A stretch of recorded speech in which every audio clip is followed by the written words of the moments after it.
श्री शिवाय नमस्तुभ्यम दोस्तों, हर हर महादेव। पुष्कर में चल रही 7 दिवसीय शिव महापुराण की कथा के पहले दिन का समापन हो चुका है।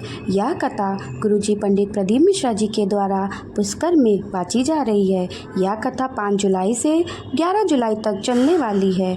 इस कथा का रसतत्व आप आस्था चैनल पर दोपहर के 1 बजे से 4 बजे तक प्राप्त कर सकते हैं। पहले दिन की कथा में गुरुजी ने सावन में करने वाले एक ऐसे उपाय को बताया है जिसे करने के लिए आपको कहीं जाने की ज़रूरत नहीं है। आपको अपने घर के किसी भी गमले में यह उपाय करना है। और गुरुजी ने कहा, जीवन में कितनी भी खराब स्थिति चल रही हो, इस उपाय को करने के 2 महीने बाद आपको देखना है कि आपकी स्थिति में क्या बदलाव होता है। इस उपाय को आप सावन के तीसरे या 5वें दिन से शुरुआत कर सकते हैं ताकि आपको अधिक से अधिक लाभ प्राप्त हो सके। और इस वीडियो में हम आपको कुछ खास जानकारी देने वाले हैं जो कि गुरुजी ने कथा में बताया है। साथ ही कुछ पत्र और उनके द्वारा किए गए उपाय भी आपको बताने वाले हैं। सभी जानकारी और उपायों को जानने से पहले यदि मेरे चैनल पे आप पहली बार आए हैं तो मेरे चैनल को अभी जाकर सब्सक्राइब करें और अपने फैमिली एंड फ्रेंड्स के साथ शेयर करें।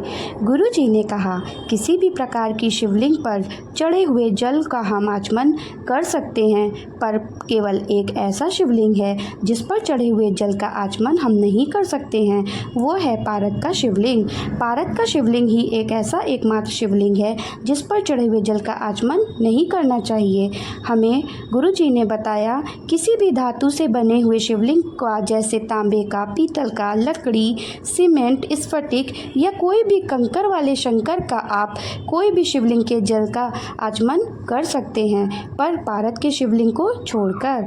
गुरुजी ने बताया, जब 2 सावन के एक साथ मिलते हैं तो उसे हरि और हर मिलन कहते हैं, क्योंकि अधिक मास पुरुषोत्तम का अर्थात विष्णु भगवान का होता है। जैसे कि इस बार सावन और अधिक मास एक साथ पड़ रहा है तो इसे हरि और हर मिलन कहते हैं, क्योंकि अधिक मास पुरुषोत्तम का अर्थात विष्णु भगवान का होता है। तो ऐसे मास का अधिक से अधिक लाभ लेने के लिए शिव भगवान की पूजा करना ना भूलें, शिव भक्ति करना ना भूलें। अगली जानकारी में गुरुजी ने बताया, पुष्कर के बारे में बहुत ही बड़ी जानकारी दी है। उन्होंने कहा कि यदि भूलवश किसी नारी का अपमान हो गया हो या भूलवश कोई बेटी कि कोई बच्ची गर्भ में ही शांत हो गई हो तो इसका जो दोष होता है, इसका निवारण भी इस पुष्कर राज की धरा में समाप्त हो जाता है। उसके लिए गुरुजी ने एक छोटा सा उपाय बताया है। पुष्कर के सरोवर का जल लेकर ब्रह्मा जी का नाम लेते हुए कपिलेश्वर महादेव पर समर्पित करने से इस दोष का निवारण हो जाता है। महेश कुमारी जी चंडीगढ़ से पत्र लेकर आई। मेरे पति को 2015 से सोरोसिस की बीमारी हो गई थी जो पूरे शरीर में फैल गई थी। 2 साल इलाज चला पर आराम नहीं मिला। इसके बाद मैंने आपके बगलामुखी हल्दी वाला उपाय सुना। मैंने दवाई लेते लेते वो उपाय करना शुरू किया। इस उपाय को करके मेरे पति की बीमारी दूर हो गई। इसके बाद जो मेरा बेटा था वो 35 साल का हो गया था। उसकी शादी नहीं हो रही थी। सब बोलते थे इसका विवाह का योग नहीं है। मैंने पशुपति व्रत किया और बाबा की कृपा से मेरे बेटे की शादी 35 वर्ष की आयु में हो गई। उसी का आभार व्यक्त करने के लिए कथा पंडाल में आई हूँ। जीवन में सब कुछ कर लिया, सब जगह हाथ जोड़ लिया, जीवन से परेशानियाँ दूर होने का नाम ही नहीं ले रही हैं। तो आपको इस सावन के महीने में बिल्कुल नया और विशेष उपाय करना है। गुरुजी ने इस सावन के महीने में करने वाले एक विशेष उपाय को बताया है, जिसे आप पूरे सावन के महीने में अवश्य ही कर सकते हैं। अगर सावन के कुछ दिन छूट भी गए हैं तो कोई दिक्कत नहीं है।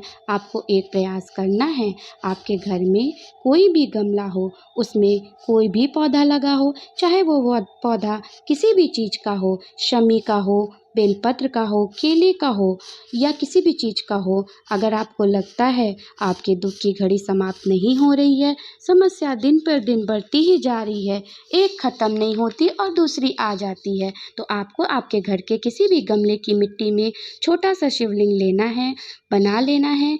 जलाधारी बनाने की आवश्यकता नहीं है, सिर्फ आपको लिंग की आकृति बनानी है। आप वीडियो में देख सकते हैं, एक छोटा सा शिवलिंग बना लेना है। उसके बाद उसकी पूजा अर्चना करना है, जो भी आपसे बन सके आप वैसा पूजा कर सकते हैं। केवल जल मात्र से ही आप उसकी पूजा कर सकते हैं। हो सके तो थोड़ा सा अष्टगंध चंदन चढ़ा दीजिए। एक अक्षत का दाना भी आप उस शिवलिंग पर चढ़ा सकते हैं। एक मूंग के दाने को भी आप चढ़ा सकते हैं। ज़्यादा नहीं बन सकता तो पुष्प की पत्ती भी चढ़ा सकते हैं। एक बेलपत्र भी अर्पित करें और आपसे जो हो सके आप उस शिवलिंग की पूजा उस प्रकार से कर सकते हैं। यदि आपको और अच्छे से शिवलिंग की पूजा करनी है तो एक घी का दीपक भी प्रज्वलित कर सकते हैं। जैसे आप मंदिर में पूजा अर्चना करते हैं वैसे पूजा कर सकते हैं। जैसे आपकी श्रद्धा हो आप वैसा ही करें। इसके बाद 15-20 मिनट बाद उसी गमले की मिट्टी में उस शिवलिंग को एक लोटे जल से विसर्जन कर देना है। यह आसान सा उपाय आपको घर पर ही करना है। इसके बाद गुरुजी ने कहा कि आप खुद देखना 2 महीने बाद देवादिदेव महादेव की कृपा से तुम्हें क्या प्रदान होता है, ये तुम खुद देख लेना। आज की कथा में बिल्कुल नया उपाय बताया गया है जिसे आप पूरे सावन के महीने कर सकते हैं। आज के लिए बस इतना ही। हर हर महादेव दोस्तों।